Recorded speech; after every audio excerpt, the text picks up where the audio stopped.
अस्सलामुअलैकुम dear students, I hope you all are fine. Active, passive और direct and direct, I hope आप लोगों के स्कूल खुलते साथ ही आपको कोशिश करूँगी कि लाइव क्लासेस में करवाया जा सके, क्योंकि वो थोड़े से टेक्निकल चैप्टर्स हैं। अगर ना हो सके तो हम इंशाल्लाह ऑनलाइन क्लासेस में ही वो कंप्लीट कर लेंगे। Chapter number 22, phrasal verbs. पिछले लेसन में हमने प्रपोजिशंस पढ़ी थी। प्रपोजिशंस वो वर्ड्स थे जो कि सब्जेक्ट और बाकी पार्ट ऑफ द सेंटेंस का जो रिलेशनशिप है उसको बताने के लिए यूज़ किए जाते हैं, जबकि फ्रेजल वर्ब्स वो वर्ड्स होते हैं ऐसे फ्रेजल वर्ब्स वो वर्ब्स हैं जिनके बाद प्रपोजिशन आती है और वो वर्ड्स मीनिंग को बिल्कुल चेंज कर देते हैं। जिन दो वर्ड्स को मिला के एक फ्रेजल वर्ब बनता है, उस फ्रेजल वर्ब का मीनिंग बिल्कुल डिफरेंट होता है उन दोनों ही वर्ड्स से, उस वर्ब से भी और उस प्रेपोजिशन से भी जिसको मिला के एक फ्रेजल वर्ब बना है। फ्रेजल वर्ब बनता है एक वर्ब और उसके बाद आती है preposition. A phrasal verb consists of a verb.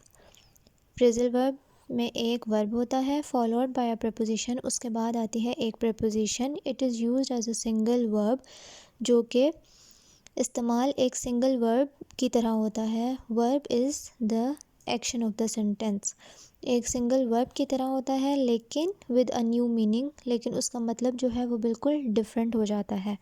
For example, my grandfather has decided to give up smoking. मेरे दादा ने स्मोकिंग छोड़ने का फ़ैसला किया है। गिव अप, स्टॉप डूइंग, छोड़ना। गिव का मीनिंग अलग है, अप का मीनिंग अलग, लेकिन जब गिव अप इकट्ठा आ गया, गिव वर्ब था, अप प्रीपोजिशन, गिव अप को मिलाकर एक नया फ्रेजल वर्ब बना जो कि एज अ वर्ब सेंटेंस में यूज़ हो रहा है, लेकिन इसका मीनिंग ना तो गिव है ना तो up. Give up, stop doing एक बिल्कुल नया डिफरेंट मीनिंग है। इसी तरह से नेक्स्ट है old mister Henson passed away peacefully last night. Passed away, died. Past का मीनिंग होता है किसी भी चीज़ को, जैसे फॉर एग्ज़ाम्पल पेपर्स पास करना या कोई पुल या कोई चीज़ इस तरह से पास करना। अवे का मतलब दूर, लेकिन इस सेंटेंस में पास्ट अवे ये verb after that is a preposition, इनको मिला के नया फ्रेजल वर्ब बना जिसका मीनिंग बिल्कुल ही डिफरेंट है, died. Old mister Henson peacefully जो है वो रात को वफात पा गए। The car ran out of petrol. Ran out, used up, petrol ख़त्म हो गया।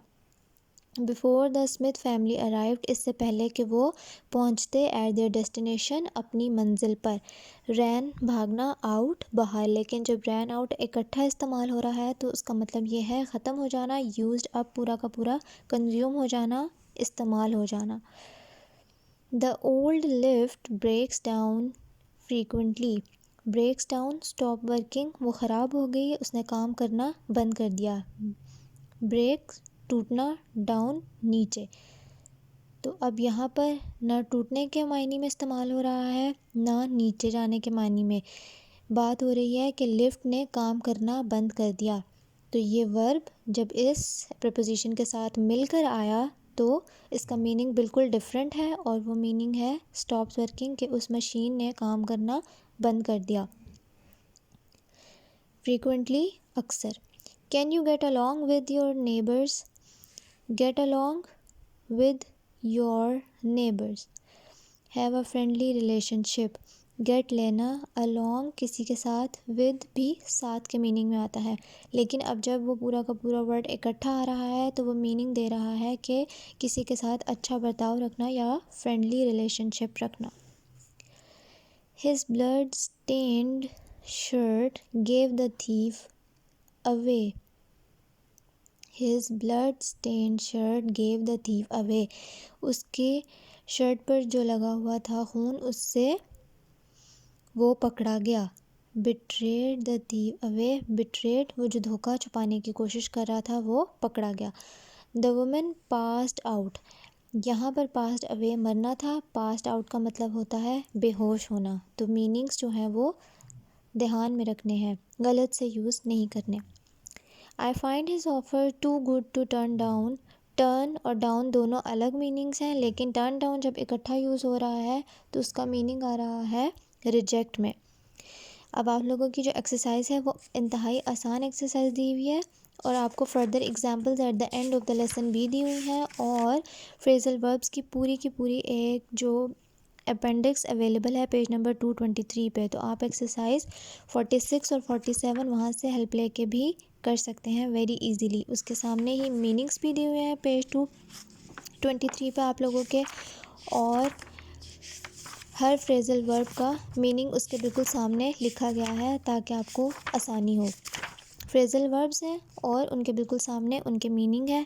आप इधर से टैली करो और कोशिश करो कि आप दोनों एक्सरसाइजेज जो है वो आप ख़ुद से सॉल्व कर सकें। एक्सरसाइज जो भी आपके लेसन्स की एक्सरसाइजेज हैं, दोनों एक्सरसाइजेज आपने होमवर्क में करनी है और होमवर्क नोटबुक्स के साथ साथ करें ताकि आप लोगों को बाद में बुक जमा करवाने में मुश्किल ना हो जब चेकिंग का टाइम है। Exercise 46 and 47 for homework. Complete your books. Take care of yourselves. Meet you in the next meeting. Allah Hafiz.